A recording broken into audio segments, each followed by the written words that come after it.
Alright, so you're bad at making macros. Let's fix that. Cue the intro.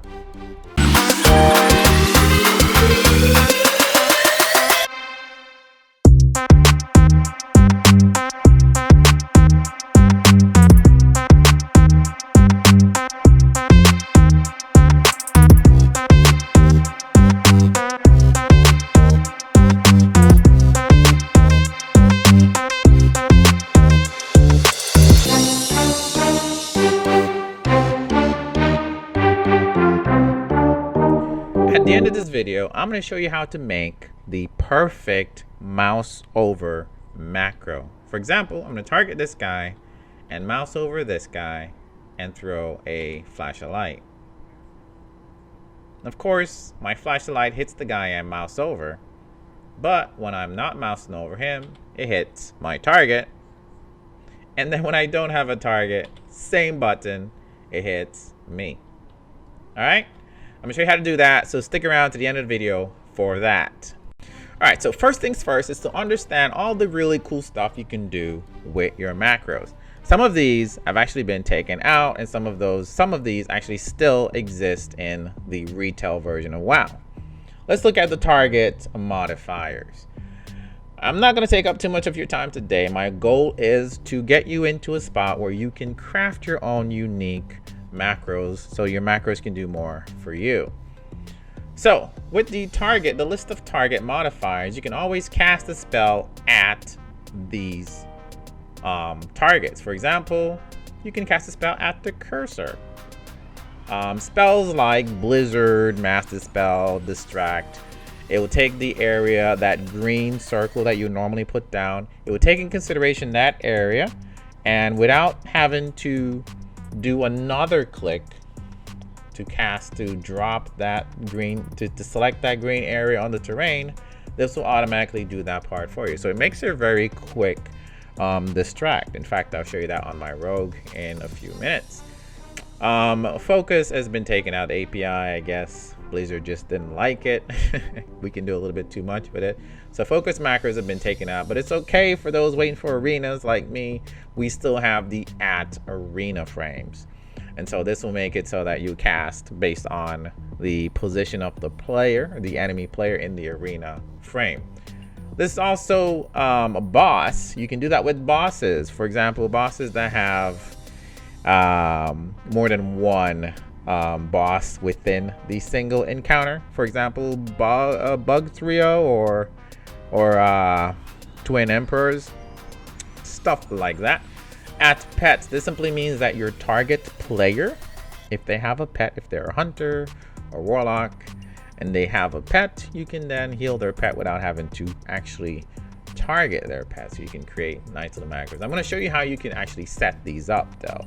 So these are just showing you what commands are out there for macros, but I will show you how to set them up. Some of them, not all. Next, we have conditions. Conditions are awesome.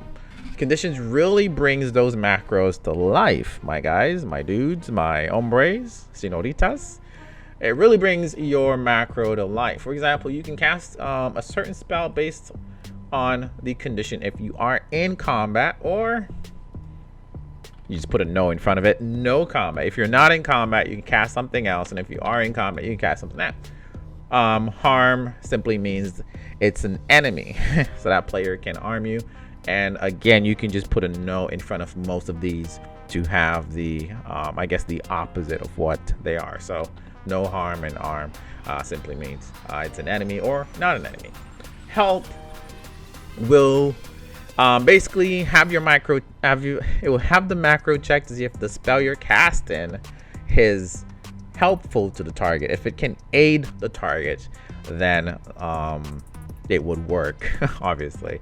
And of course, you know, we have to make sure that person is not dead if you're trying to cast at them. So this is what that means.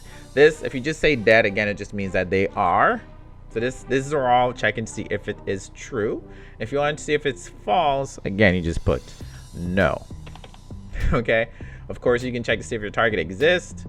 Channeling will check to see if you are currently channeling a spell, but I don't think that's still in the game. Button number, this is still functioning.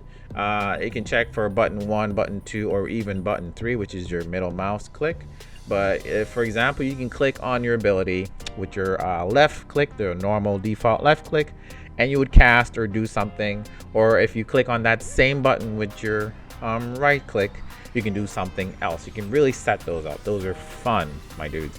You can also check to see if you're in group, and you can define it using like party, like that, or even raid. You can cast different spells if you're outside or inside. Basically, if you're in the town of Stormwind indoors, or if you're outside in the what is it, like Elwyn Forest, you can cast something else. With TBC coming up and you're able to fly, this will be very handy if you're in a zone where flying is enabled, so flyable. You are able to then have a macro with all your mounts, and you have your ground mount and your flying mount. And if flying is enabled, you can go ahead and mount on your flying mount, or otherwise you can say no flyable. Of course, just add no in front of everything. You can then just mount on your ground mount. This here checks to see if you are currently mounted, and you can dismount, or maybe do something cool that you want to do. This will check to see if you're currently flying. This can make a really handy dismount, mid-air, slow fall combination kind of macro. Really cool stuff you can do with that. And of course, you can do different things if you're swimming or not. So there's really a lot of uniqueness you can create with all these different conditions. Let us look at a few of these. All right, so back into the game. I wanted to show you how you can make the perfect mouse over macro using some of what I just showed you. Let me see if I can bring this up here for you. So the macro will go like this. As you can see, I use a lot of macros. I love me some macros. Here we are. And I'm gonna, because I'm not too sure how clear this will come out, I'm just gonna copy paste it in here where it's a little bit bigger. But there it is. Now let's look over exactly what's happening in this macro. I say I'm going to use, you can say use, or I think you can also use cast, but I feel that use actually works better because I can then have this right here. With the use, basically I'm saying this or that. And so this is really, I can't say really enough. This is a really fun, simple one-line macro, but super powerful. Let me demonstrate some of the things you can do with this macro. Right. So the first part says at the mouse over. So whoever I mouse over would gain priority here, and also if that target exists and they are not dead, so I just put no. And then if the spell will be aidful, it will be helpful to them, then I'm going to cast flashed off light. So this is all towards the mouse over target flash off light. And then all the other defaults, so if I have a target, or even if I don't have a target on myself, it will default to this one here at the end, which I just said flash of light again. But let me show you the cool thing here is I'm going to change that one at the end. So here's a macro. It just has a little bit of a dismount at the end there. I'm just going to get rid of that. We don't have to see it. And what I'm going to do is simply, I'll show you. I'm just going to do it on the big one here so you can see it really well. I'm simply just going to change this to Holy Light. So Holy Light, just one space, right? Boom, just like that. And I'll just copy it and basically overwrite this one here. Remove and paste. And what that's going to do for me, so here's the macro right here. You can just look at it. If I simply mouse over him, you can see how it changes when I mouse over him. See that? So the mouse over gains priority. That's why when I target him and I take my mouse off, it goes back to Holy Light. You can see the Holy Light icon. But if I mouse over something else, the mouse over gains that priority.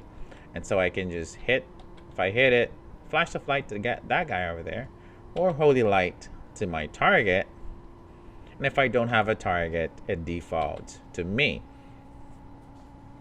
So if you haven't noticed the obvious that I just showed you, is that the conditions, if you remember those conditions I was showing you, let's bring these both up. I was using them. In fact, I used a few of them in one line. All right. I used the no dead and the help and to make sure the target exists. So I used 1, 2, 3 of them in one line, and then over here, I'd use the target modifiers. So and then using these /use command allows you to add the semicolon here to kind of like say otherwise do this as a default. So as a default, Holy Light was the default. All right, Holy Light was the default here, and then the others were like that. All right, I want to show you some others just a little bit more. I don't want to make the video too long. I want to show you some a little bit more. Let me hop over onto my Rouge. All right, so now I'm over on Benediction on my Rouge. Yes, that's how I say it. It's a Rouge. Let's look at a couple of macros here. You can see I do not go without macros. I am well macroed. All right. You can see up here in the top where I have my buffs. I do not have any poisons equipped to my weapon. And so I'm going to show you just how you can use like the button 1, button 2 for the mouse click as well. So on this right here, I'm going to use button 1. I'm going to normal click. This is cripple and poison. I'm just going to normal click and boom. You can see it's adding poison and it added it to a death sting. So this is the macro that you're looking at right there. It simply shows the tooltip. We all know what that does. But then there's a few other things happening here that you might be confused about. Let me just add some space so we can talk about them individually. So you get the idea of how to craft your own, basically. So I said that when I use mouse button 1, which is my default click, I'm going to use deadly poison with the rank. But if I did the mouse button 2, if I right click, I can add a different poison here. But I kind of want to be able to equip my weapon, both weapons with the same poison just by right clicking and left clicking on the button.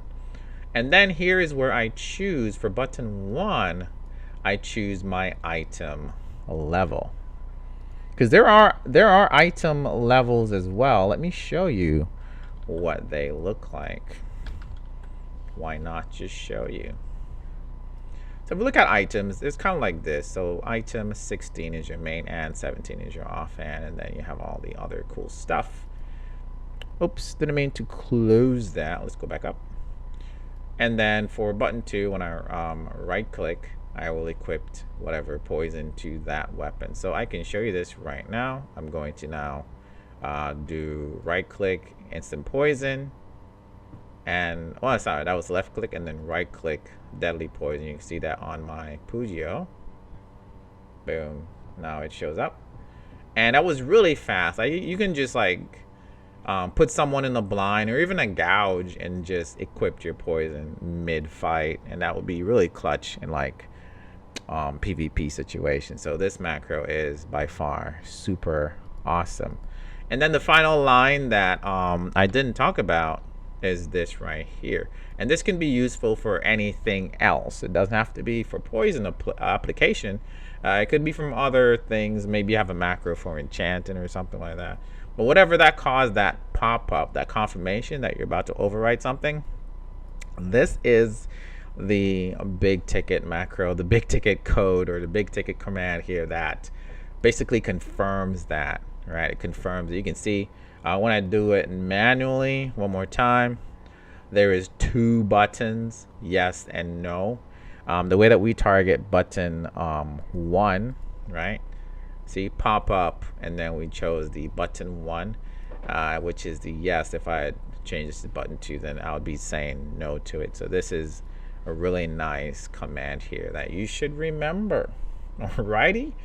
Finally, I did say I would showcase the fast distract, and that would be the last one here I show. And where is it? Here it is. And so Again, just make it big here for you. That's basically it. So if you were to do a normal, I don't know why I said normal.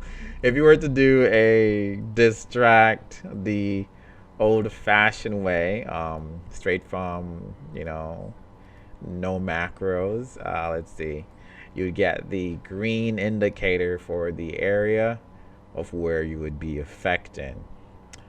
This macro basically says that the area, right, is going to be at the mouse cursor.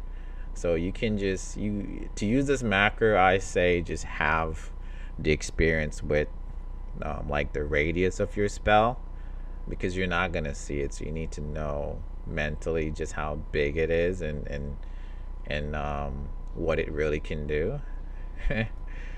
And let's see it in action here. So I have it right, where's my distract? I have it right here. And so if I press the key bind that it's set to, you just watch carefully here, and I just put the mouse right here and I press the key bind, boom, the distract goes right off. So all right, so that's all the time I have today. I got to get myself ready here for some teaching, but I hope today was educational. Hopefully you're more confident in crafting your own macros, and that you received a little bit from this video. And I'll catch you in the next one.